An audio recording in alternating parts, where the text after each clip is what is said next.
Bonjour à toutes et à tous. J'ai le plaisir aujourd'hui de retrouver Valérie Delahaye-Guillochot, notre présidente du conseil d'administration.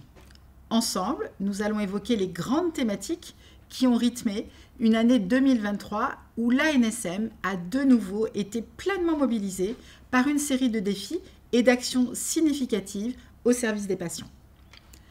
En 2023, l'ANSM a poursuivi sa lutte contre le mésusage des médicaments.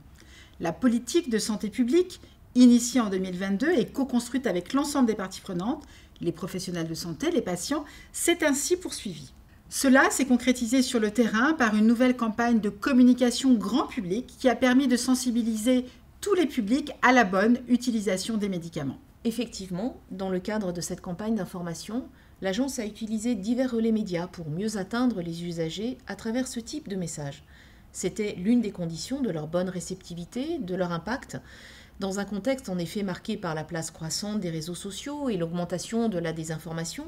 Il est important qu'une autorité de santé publique telle que l'ANSM puisse s'adresser aux citoyens, aux patients, aux professionnels de santé, en empruntant des canaux qui sont aussi ceux de ces publics. Au-delà de la sensibilisation au mésusage des médicaments, nous avons aussi bien évidemment un engagement de sécurité. Cela s'est traduit ces dernières années par la volonté d'une prise de position toujours plus forte dès lors que nous considérions qu'une balance entre les bénéfices et les risques est ou était devenue défavorable.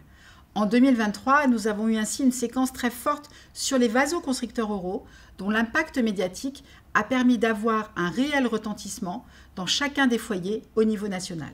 Même si la forte mobilisation de l'ANSM auprès du comité de pharmacovigilance de l'Agence européenne du médicament n'a pu aboutir, il est notable de constater que le recours à ces médicaments a été fortement réduit au cours de l'hiver dernier, ce qui témoigne, là aussi, du succès de cette action de santé publique au travers d'une communication claire et impactante, co-portée avec l'ensemble des acteurs.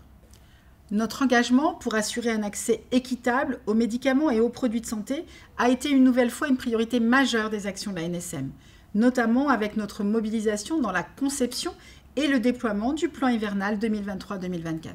À la demande des ministres, la signature de la charte d'engagement par l'ensemble des acteurs de la chaîne du médicament illustre la pleine responsabilisation de chaque maillon pour assurer et sécuriser l'accès à ces ressources essentielles pour tous.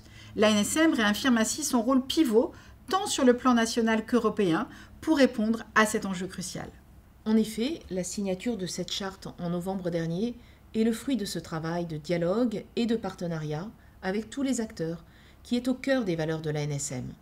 En outre, le travail mené par l'agence avec ses homologues européens a permis de préparer des décisions récentes au niveau de l'Union pour sécuriser l'accès aux médicaments essentiels. Ainsi, avec de nouveaux leviers réglementaires, nationaux et européens, l'agence va pouvoir continuer à amplifier ses capacités d'action dans ce domaine qui est crucial. Je tiens à exprimer mes remerciements les plus sincères à toutes les collaboratrices et tous les collaborateurs de l'agence pour leur engagement au quotidien sans relâche et à leur contribution précieuse à nos missions au bénéfice des patients. Ce sont tout simplement eux qui font l'ANSM au quotidien, cette belle institution que j'ai eu l'honneur de diriger pendant plusieurs années. Je voudrais m'associer pleinement aux propos très chaleureux de la directrice générale en soulignant effectivement que les équipes de l'agence ont pu une nouvelle fois en 2023 démontrer leur capacité de réactivité et d'anticipation. En tant que présidente du conseil d'administration de l'Agence nationale de sécurité du médicament, je leur adresse mes plus sincères remerciements ainsi qu'à sa directrice générale. Nous vous souhaitons à toutes et tous une excellente lecture de notre rapport d'activité et surtout, n'oubliez pas, les médicaments ne sont pas des produits ordinaires, ne les prenons pas à la légère. Merci beaucoup.